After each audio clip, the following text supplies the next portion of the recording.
दोस्त, इस वीडियो में हम लोग पढ़ेंगे प्रकाश चैप्टर के बारे में। साइंस शुरू किए हैं और उसमें हम फिजिक्स के पहला टॉपिक हम प्रकाश से उठाए हैं। इसमें परावर्तन, अपवर्तन और कुछ मानव नेत्र के बारे में पढ़ेंगे। ये पढ़ने वाले स्टूडेंट के लिए काफ़ी फ़ायदेमंद होगा। ध्यान से देखिए।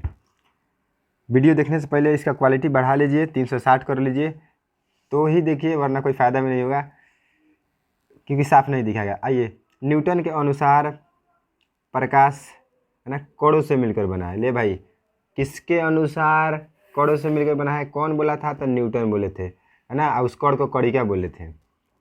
1905 में आइंस्टीन ने प्रकाश वैद्युत प्रभाव की व्याख्या की। प्रकाश वैद्युत प्रभाव की व्याख्या की 1905 में। कौन? आइंस्टीन ने। इसके लिए उनको 1922 में नोबेल पुरस्कार दिया गया। 1922 में नोबेल पुरस्कार दिया गया किसको? आइंस्टीन को। किसके लिए? तो प्रकाश वैद्युत प्रभाव की व्याख्या करने के लिए। आगे बढ़ते हैं और देखते हैं, समझते हैं कि प्रकाश वैद्युत प्रभाव के द्वारा कण गुण को सिद्ध किया गया। जो है ना, ये न्यूटन भैया थे जो बताए थे प्रकाश कणों से मिलकर बनता है। इनको ये सिद्ध किए। हाइजेन के अनुसार प्रकाश एक तरंग है। सब कोई प्रकाश के बारे में अपना अपना विचार दिया। हाइजेन दिए कि प्रकाश एक क्या है? तरंग है। किसने बोला प्रकाश एक तरंग है? हाइजेन। ध्यान से देखिए, अब यहाँ पे आया है यंग ने व्यतिकरण की सहायता से तरंग गुण को साबित किया। तरंग गुण को साबित किसने किया? तो यंग ने। किसने बोला था? तो हाइजेन बोला था। यहाँ पे ये देखिए, आधुनिक विचारधारा के अनुसार प्रकाश कण और तरंग दोनों है। ठीक है, अभी कोई पूछे प्रकाश कण है कि तरंग है तो बोलिएगा भैया प्रकाश कण और तरंग दोनों है। क्या बात है? आगे देखिए, रोमर ने सन 1976 में 1676 में निर्वात में प्रकाश के वेग का पता लगाया। ये आप सबको पता है कि निर्वात में प्रकाश का वेग 3 × 10⁸ मीटर प्रति सेकेंड होता है। इसका पता किसने लगाया? तो रोमर ने। कब? तो 1676 में। आगे देखिए, प्रकाश के परावर्तन, रिफ्लेक्शन ऑफ लाइट, जो सारी मतलब ये जानना बहुत ज़रूरी है, आप जानते भी होंगे। देखिए, प्रकाश का परावर्तन का मतलब क्या होता है कि जब प्रकाश किसी सतह से टकरा कर वापस उसी माध्यम में लौट जाता है, इस घटना को प्रकाश का परावर्तन। जैसे यहाँ से आई और इसी से टकरा के फिर उसी, मतलब हवा से आई हवा में गई, तो इसको बोलेंगे परावर्तन। क्योंकि ये कांच है ना, ये दूसरा माध्यम हो गया। ठीक है, तो जो किरण आ रही है उसको बोलेंगे इंसिडेंट रे। आपतित किरण जा रही है, परावर्तित किरण रिफ्लेक्टेड रे। अब बीच में होता है अभिलंब, जिसको नॉर्मल बोलते हैं। ये है दर्पण। आई बिंदु को बोलते हैं ना पॉइंट ऑफ इंसिडेंट, यानी आपतन बिंदु। इस कोण को बोलते हैं आपतन कोण। इसको आई से सूचित करते हैं। इस कोण को बोलते हैं परावर्तन कोण, आर से सूचित करते हैं। इसके बारे में कुछ बात है, ध्यान से सुनिए। बात यह है कि प्रकाश के परावर्तन के फलस्वरूप तीव्रता और आयाम में कमी आती है। जब प्रकाश परावर्तन करता है, आके लौटता है, तो किस चीज़ में कमी आती है? तो तीव्रता में और आयाम में। ऑब्जेक्टिव पूछेगा बाबू। जबकि तरंगदैर्ध्य आवृत्ति नहीं बदलती है। कोई पूछेगा प्रकाश के परावर्तन के दौरान क्या चीज़ नहीं बदलता है? तो तरंगदैर्ध्य आवृत्ति नहीं बदलती है। क्या बदलता है? तो तीव्रता, आयाम। किस मतलब कैसे बदलता है? तो कमी आ जाती है। दोस्त आगे बढ़ते हैं। प्रकाश के परावर्तन के नियम।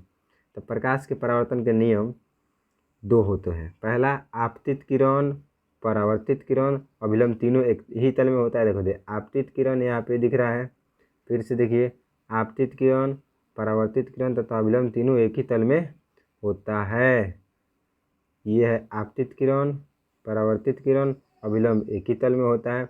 दूसरा, आपतन कोण परावर्तन कोण के बराबर होता है। यहाँ पे जो आपतन कोण है ना, ये परावर्तन कोण ये बराबर होगा। जैसे आएगा वैसे ही जाएगा। इस नियम को बोलेंगे प्रकाश के परावर्तन के नियम। चलिए, अब प्रकाशीय गेज परावर्तन के सिद्धांत पर कार्य करता है। प्रकाशीय गेज परावर्तन के सिद्धांत पर कार्य करता है। ठीक है जी, दिए गए चित्र को आप समझिए गए हैं। आगे बढ़ते हैं, इधर चलते हैं। चांदी प्रकाश का सबसे अच्छा परावर्तक है।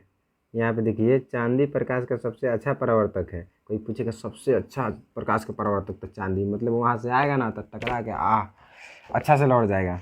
यहाँ पे देखिए, इसलिए दर्पणों पर चांदी कलर की जाती है, यानी सिल्वर नाइट्रेट की कलर की जाती है। शीशा देखे हैं, दर्पण देखे हैं, तो उस पर सिल्वर नाइट्रेट का कलर किया जाता है, पेंट किया जाता है। क्योंकि चांदी ही परावर्तन का परावर्तक, मतलब अच्छा परावर्तक है। कहने का मतलब ये है। समतल दर्पण के बारे में कुछ जानते हैं। समतल दर्पण दोस्त, जो जिसका परावर्तक सतह एकदम कैसा हो? प्लेन हो, और समतल दर्पण के बारे में कैसे प्रतिबिंब बनता है, इसको देखिए काल्पनिक प्रतिबिंब बनता है, उसको काल्पनिक प्रतिबिंब को आभासी भी कहते हैं। यानी समतल दर्पण पर काल्पनिक या आभासी प्रतिबिंब बनता है। समतल दर्पण में प्रतिबिंब का आकार वस्तु के आकार के बराबर होता है। कोई पूछेगा किस दर्पण में वस्तु का आकार प्रतिबिंब के आकार के बराबर होता है या प्रतिबिंब का आकार वस्तु के आकार के बराबर होता है, तो बोलना है समतल दर्पण। समतल दर्पण में दर्पण से वस्तु की दूरी और प्रतिबिंब दूरी समान होती है। वस्तु दूरी या प्रतिबिंब दूरी समान होती है कौन दर्पण में? समतल दर्पण। समतल दर्पण में सीधा प्रतिबिंब बनता है। किस दर्पण में सीधा बनता है भैया? समतल में बनता है। आगे भी बनता है लेकिन समतल में सीधा ही बनता है। किसी वस्तु की पूरी लंबाई देखने के लिए दर्पण की लंबाई उस वस्तु की लंबाई की आधी होनी चाहिए। कौन वस्तु के पूरा देखे के बाद तो दर्पण की लंबाई वो वस्तु के आधा होकर चाहिए। अगर कोई व्यक्ति भी मीटर प्रति सेकेंड की वेग से दौड़ता है, मतलब कौन वेग से, तो उसका प्रतिबिंब 2 भी वेग मीटर प्रति सेकेंड से प्रतीत होता है दौड़ता हुआ। फिल्म में इसका काम होता है, जैसे आप गाड़ी चला रहा है 60 के स्पीड से, और दर्पण पे अगर कैमरा किया जाएगा और गाड़ी पे दर्पण का फोकस सेट किया जाएगा ना, तो 60 से अगर आते हैं तो वो 120 का स्पीड दिखाएगा, फास्ट दिखाएगा। समतल दर्पण थीटा कोण घुमा दिया जाए तो परावर्तित किरण 2 थीटा से घूम जाती है। ठीक है, समतल दर्पण को थीटा मान के चलिए, समतल दर्पण को 30 डिग्री मोड़ देते हैं तो उसे परावर्तित किरण है ना, वो 30 दूना 60 डिग्री मुड़ जाएगी। इसको याद रखिएगा, 2 थीटा समझ लेते हैं। ये दोनों क्वेश्चन इंपॉर्टेंट हैं, हम फिर से बता रहे हैं। किधर गया भैया भैया?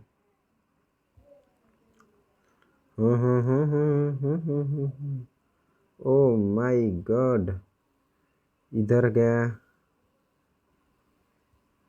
तुझे देख कर। ठीक है, हाँ आगे देखिए, यहाँ पे आ गया।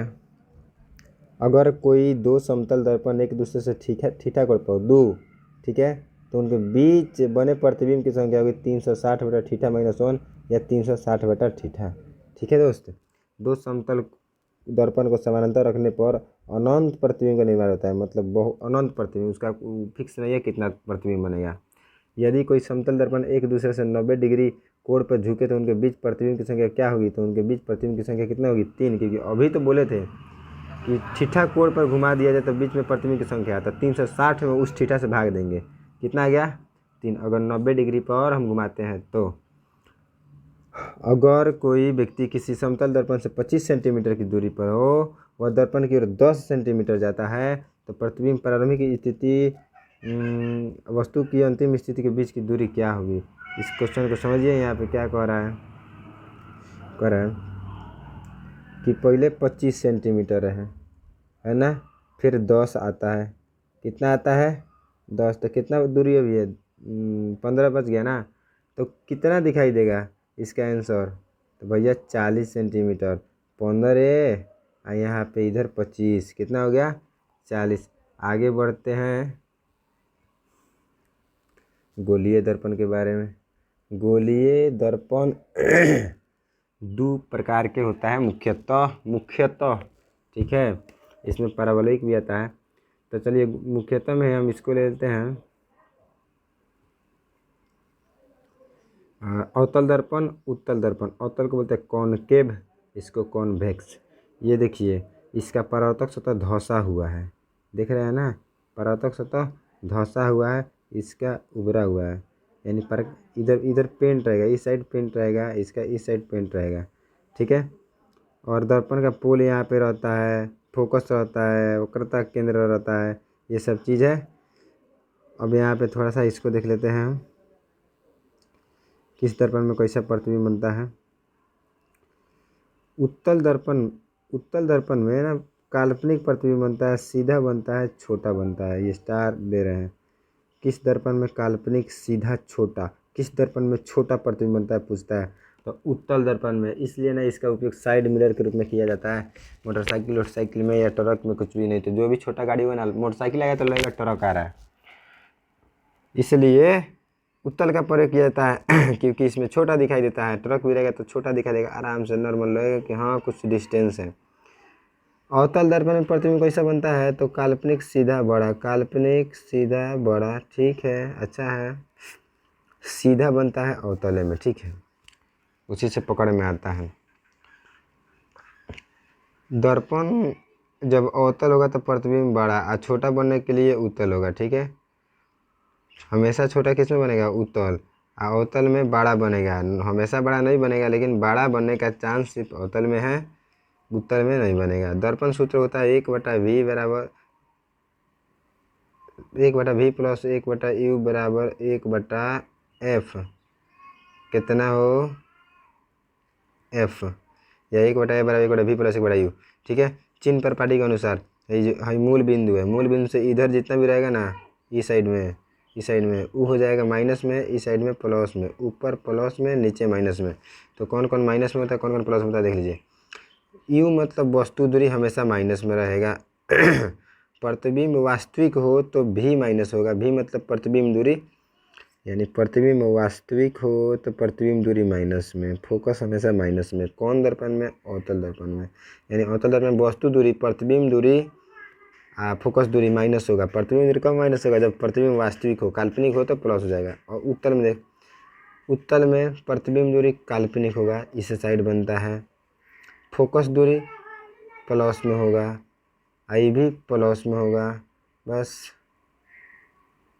अब वस्तु दूरी हमेशा माइनस में होगा, क्योंकि वस्तु इधर ही ना रहता है, हमेशा बाएं साइड है, मूल बिंदु से बाएं रहता है, तो बाएं माइनस में, दाएं प्लस में रहता है।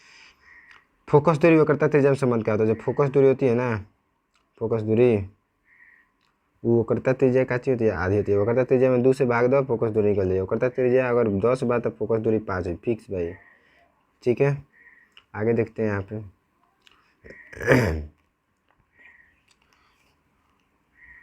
कह रहा है अवतल दर्पण में वस्तु दूरी माइनस, प्रतिबिंब दूरी वास्तविक होता है माइनस, काल्पनिक हुआ तो प्लस। उत्तल में देखिए, फोकस दूरी माइनस रहता है, किस में, अवतल में। फिर से बता रहा है, अवतल में वस्तु दूरी माइनस, प्रतिबिंब दूरी वास्तविक रहेगा तो माइनस, काल्पनिक रहेगा तो प्लस, फोकस दूरी हमेशा माइनस रहेगा अवतल में। उत्तल में वस्तु दूरी माइनस, प्रतिबिंब दूरी हमेशा प्लस रहेगा, फोकस दूरी भी प्लस रहेगा, यानी सिर्फ वस्तु दूरी माइनस रहेगा। आवर्धन बराबर होता है, आवर्धन को m से सूचित करते हैं, होता है -v/u।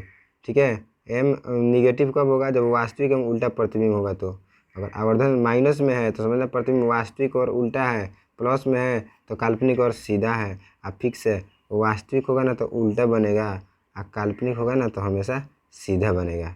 ठीक है, तो सीधा बनेगा तो प्लस, उल्टा बनेगा तो माइनस। आगे बढ़ते हैं, एक न्यूमेरिकल है ये, इसको हम स्किप कर देते हैं, सही है। अब आते हैं इम्पोर्टेंट, अवतल दर्पण का उपयोग। अवतल दर्पण का उपयोग नहीं, देखिए दर्पण का उपयोग। अवतल दर्पण को अभिसारी दर्पण कहते हैं, उत्तल को अपसारी। अवतल को अभिसारी, उत्तल को अपसारी।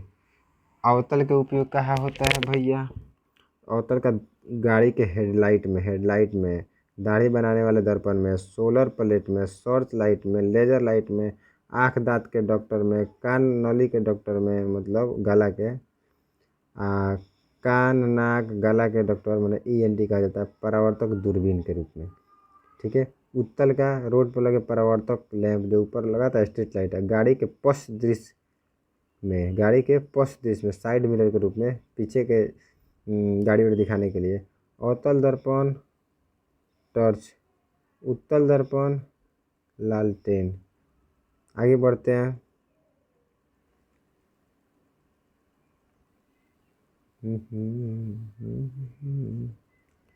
अब गोलीय दर्पण होता है 4 प्रकार का। अवतल लेंस, दोनों तरफ से धंसा, समतलावतल, समतल के बाद अवतल, मतलब समतल पर धंसा।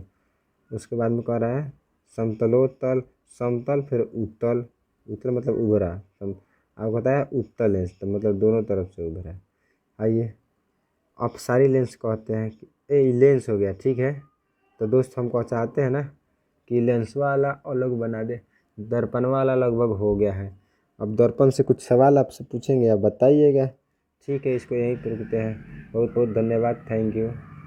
साफ दिखाई दिया होगा तो ठीक है, नहीं तो क्वालिटी बढ़ा के देखिए।